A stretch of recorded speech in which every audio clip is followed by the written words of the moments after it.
பொதுவாவே எல்லா ஜீவராசியிலும் வந்து சில பேர் வந்து மத்தவங்களுக்கு அடிமையா இருக்கிறத ரொம்ப சந்தோஷமா செய்வாங்க. நான் வந்து இன்னொருத்தர்கிட்ட போய் அடி பண்ணிறது, குடியிறது, வணக்கம் சொல்றது, படுத்துக்கிறது இதெல்லாம் வந்து சில பேருக்கு ரொம்ப புடிச்சு செய்வாங்க.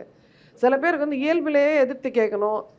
என்னோட சொந்த சிந்தனை கூட சிறப்பானது தான். அத கூட நான் பயன்படுத்துவேன்றது இயல்பாவே இருக்கும். அது நீங்க நீங்க பூனைக்குட்டி வளர்த்தாலும், நாய்க்குட்டி வளர்த்தாலும், வேற ஏதாவது ஜீவராசி வளர்த்தாலும் நீங்க பார்ப்பீங்க. சிலது வந்து ஒரு நாய் 5 குட்டி போச்சுன்னா, 1 ஸ்மார்ட்டா இருக்கும். ம். ஒண்ணு கெட்டிக்காரத்தனமா இருக்கும். ஒண்ணு ஃபாஸ்ட்டா ஓடும். ஒண்ணு எல்லாத்தையும் டக்குன்னு செய்யும். அது மாரி சில பேருக்கு அந்த சுபாவம் உண்டு.